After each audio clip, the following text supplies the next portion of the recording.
sbagliato. È andata. I made a mistake. What else can I say? Nothing. I made a mistake in race 1 to pull that braking on Gilardoni in turn 1, especially knowing that the red car would not resist since he had 25 seconds penalty. But mostly we were wrong not to race with new tire.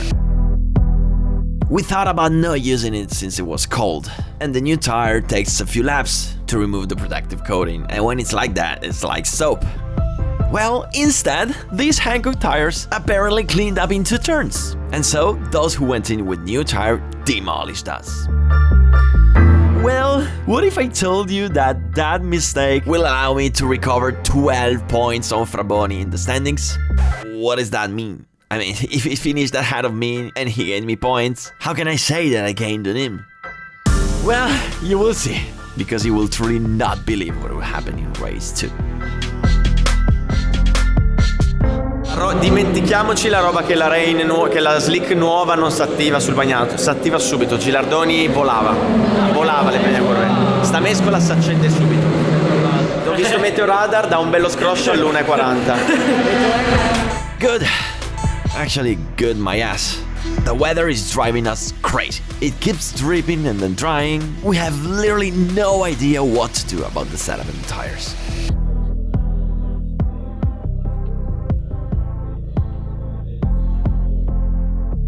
That blue spot you saw passing on the monitor is rain coming. Yeah, not really rain, it's just a freaking drizzle that will just dampen the track. Not enough to make the track rain, but enough to make the track suck. And right after the cloud, I got on track for the Lotus race. Bam, qua sopra. Ah! 15:35, meteo radar da una mega scroscio di pioggia qui sopra. Siamo in ritardo di 40 minuti. Sì, però se piove veramente alle 15:35. Però io penso che in questo momento vale la pena, cioè, azzardare, quindi decidiamo in che direzione andare e andiamo tutto in quella Io direzione. andrei nel settato di stamattina perché se almeno è bagnato non impazziamo. Se almeno è cioè calcola che cazzo partiamo prima. Se vuoi guardiamo il meteo radar sul Prova a rivedere il meteo radar. Ma perché poi non gli avete fatto scaldare le gomme? Grazie. Albi. Vabbè, c'è un attimo da fare.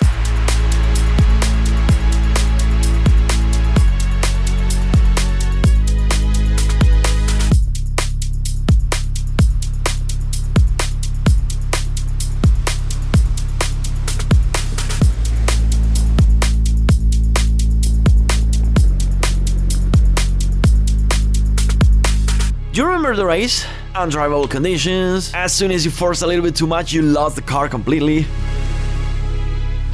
I almost exploded in Casanova corner, and in front of me someone actually exploded. And so, when the race was over, I ran to the pit to get ready for Formula 4. And what I understood in that Lotus race is that in the first lap, it's like driving on ice. You must not force anything. Braking, turning, anything. Otherwise, you're in the gravel. Okay, that was in those conditions, but the Formula 4 race is in a half an hour. What will happen in this half an hour gap? Una merda. Adesso la Scaldare il più possibile, poi come va? Però visto il radar non dà più pioggia per un'ora.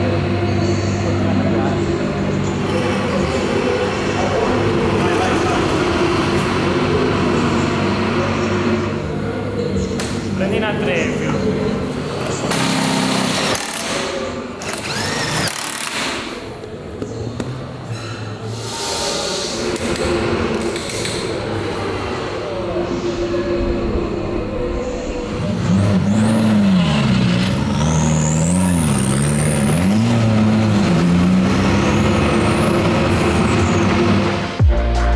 I don't know if you can grasp how mentally stressful this is.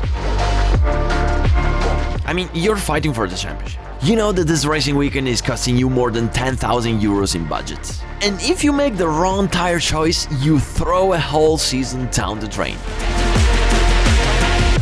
Of course, we are all in the same boat, right? Well, yes and no, because today I'm struggling more, because I'm doing double duty. I'm racing with 2 different cars.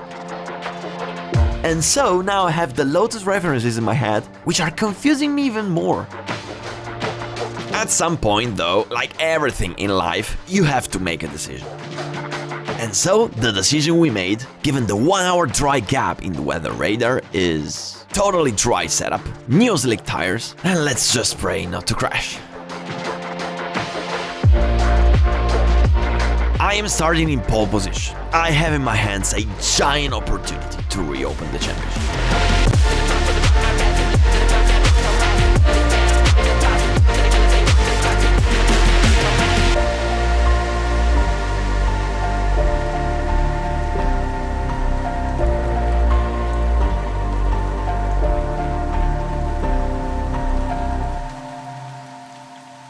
Ladies and gentlemen, we will start behind the safety car because the conditions are so tricky that the race control thought it would have been safer. Scalda bene, eh? Whoa! Whoa! Man, never talk to me at the radio while I'm warming up the tires. Facendo, occhio a non parlarmi che mi sono finito nell'erba mentre mi parlavi. Oh, I almost crashed, guy. I almost crashed. That makes you understand how hard it is to drive in these conditions. Qualcuno è andato lungo, non ho capito bene chi. Io, mentre mi parlavate, stavo scaldando le gomme e sono finito lungo, ma sono rientrato subito, no problem. Occhio alla bucine perché avrai forte vento di coda, forte vento di coda alla bucine. Okay, the safety car is entering the pits and I have a clear strategy for the start. Considering that the straight is so long and the slipstream is so powerful, I will wait until the last second to start. Or maybe not. Yes. Or maybe not. Just a little break. Boom, and then start. I knew it worked. I knew it worked. That's a good start. Now I think I have a safe distance to close the first corner in the lead. Let's see. Yeah.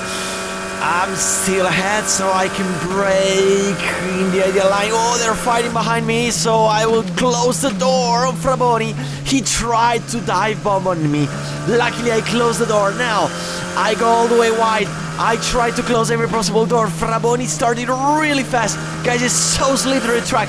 And Cambiaso is trying to overtake me in the outside, and now he's in the inside. We're side by side. I have to defend. Now, in the inside, in turn 4, very hard braking. Let's be careful. Oh!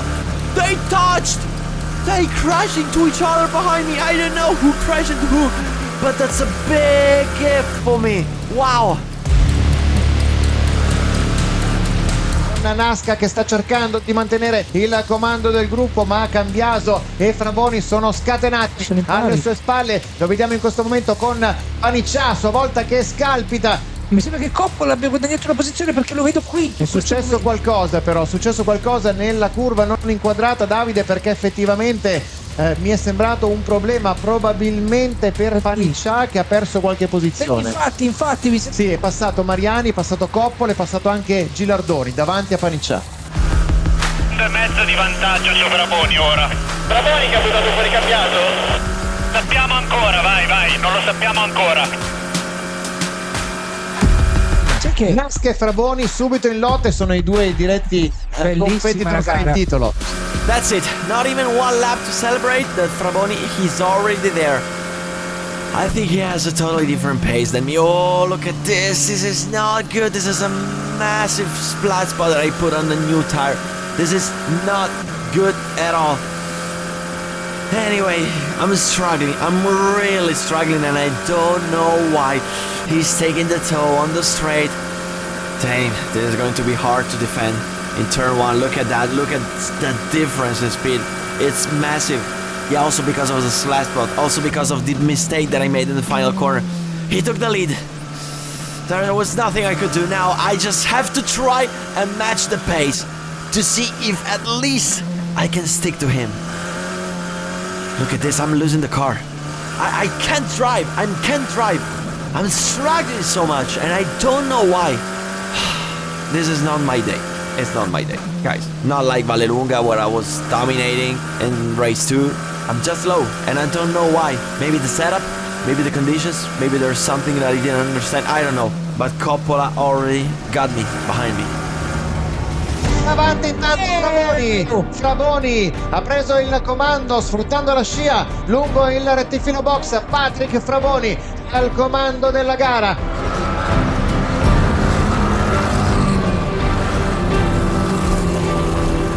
Avevi il tempo di riferimento di Fraboni. Ok. E arriva anche Coppola, il vincitore di gara 1 alle spalle di Alberto Naska, che sembra essere leggermente in difficoltà, prova ad andarsene Patrick Fraboni, però potrebbe essere proprio Francesco Pio Coppola ad avere l'asso nella manica e magari, chissà, fare a saltare Alberto Naska per poi lanciarsi all'inseguimento del leader Fraboni. Interno qua, sta interno. Like before, it looks like a replay, but it's another moment of the race. Coppola behind me. He takes the toe. Let's see if he has the same speed of Fraboni. Not really. He's not as fast as Fraboni in the straight, and I don't know why. But anyway, that's enough to overtake me. He closes the door in the inside, and there's nothing I can do. That's absolutely nothing I can do. I'm just low today. Maybe I'm trying to drive it as a Lotus. Maybe it's the wrong way to drive this car. I don't know, guys. I don't know. Esce dalla scia Francesco Pio Coppola nei confronti di Alberto Naska. Su quest'ultimo si arriva verso la staccata della Sandonato. È già davanti Coppola, che va a prendersi la seconda posizione. Ora Naska è terzo e deve guardarsi le spalle da Lorenzo Mariani.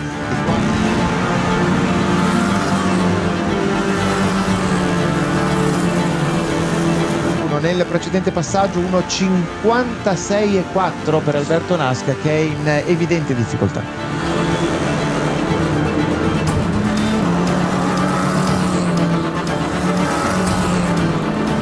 Intanto è under investigation il contatto verificatosi all'altezza di curva 4 in precedenza tra Rodolfo Cambiaso e Riccardo Paniccia. Non l'abbiamo visto, no. Proprio.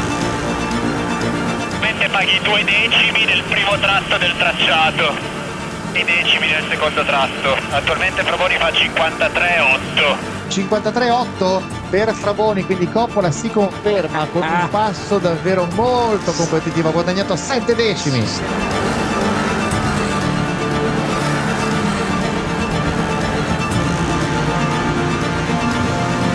Continuiamo a perdere 6 decimi nel secondo settore.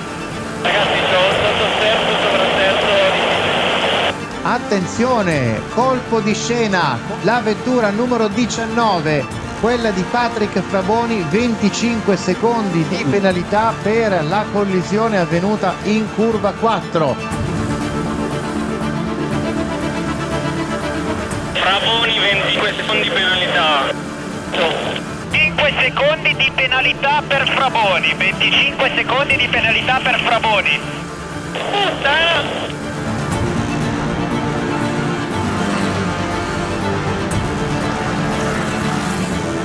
5 minuti alla fine, 5 minuti alla fine. E mezzo, e dietro alle tue spalle Mariani è staccato di più di 7 secondi attualmente.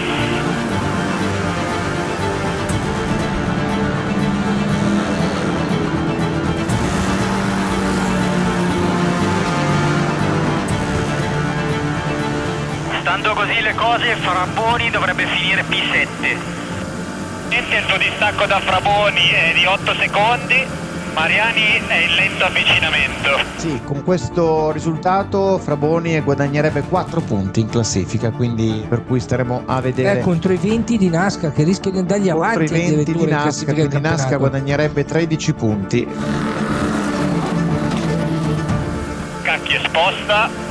Che arriva la bandiera a scacchi per Patrick Fraboni, che transita per primo in questa gara 2, e Alberto Naska conquista la seconda posizione e recupera terreno importante in classifica nei confronti di Patrick Fraboni. Bene così Albi, bene così. Se non ho sbagliato i conti arriviamo a Misano con un punto di ritardo da Fraboni. Comunque il setup era full dry, quindi non so perché ti innescasse tutto questo sotto. Il setup era full dry. No Luca, non ci credo, cioè ti giuro era proprio un sotto clamoroso, non era più puntata sul davanti, era proprio alta. O poi magari mi sono rincoglionito io, non lo so, perché a forza di fare rain slick non ci avevo capito un cazzo, però avevo la sensazione che avevo ieri in qualifica. What a gift, guys! What a giant gift that fell from the sky for me. I have to thank the luck that smiled on us this time. But anyway, I cannot say that I'm satisfied about this performance.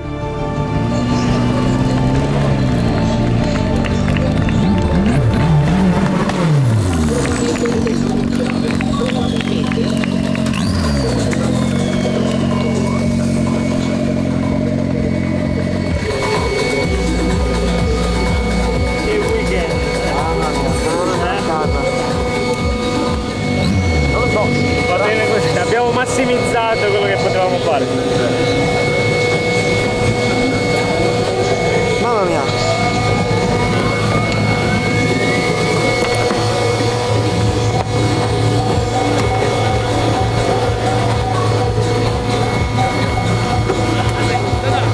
Arriveremo a Misano con un punto di ritardo. È degno di Hamilton, Vettel. Avevi sotto?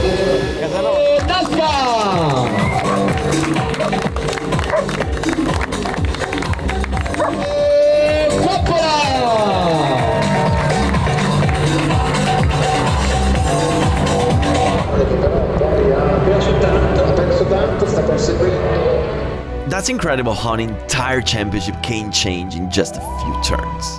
Now, can you see why the graveling in race 1 earned me championship points instead of losing any?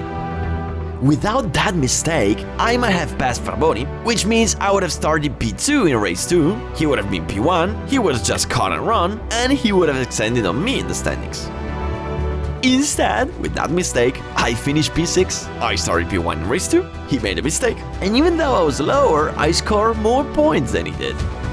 Of course, this kind of dynamic is unpredictable. It's that kind of butterfly effect. That thing for which a butterfly flaps its wings in Rome, and 6 months later a hurricane hits Florida. That concatenation of events is so unpredictable that the more the time passes, the more the effects of a simple flap of wings can magnify.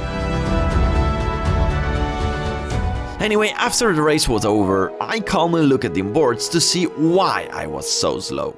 It took me only 2 seconds to find the answer. Just look at this. Look at the amount of movement that Fraboni makes on the wheel on the first lap.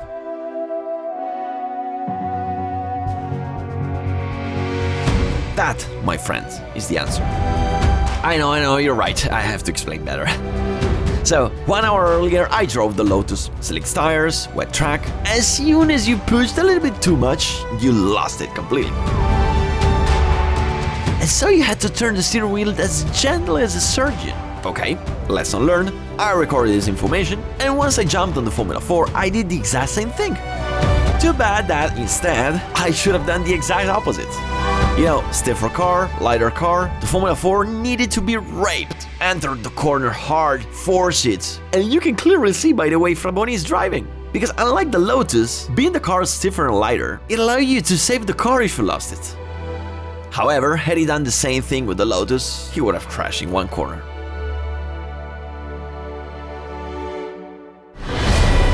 You know, unfortunately, we saw my limits today. Choosing to do 4 championships in 1 year, 2 of which are so different, especially on the same day, not only makes it impossible for me to test, but especially on days like these, it just sends me into confusion.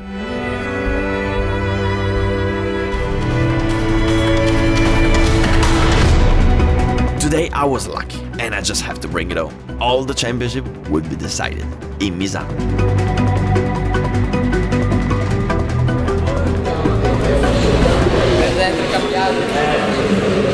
Ho detto ma qua 25 secondi arrivano. E questo è un finale degno di Vettel. Saremo a un punto di distacco. 1-2 ho sentito. 1 point. You got it right.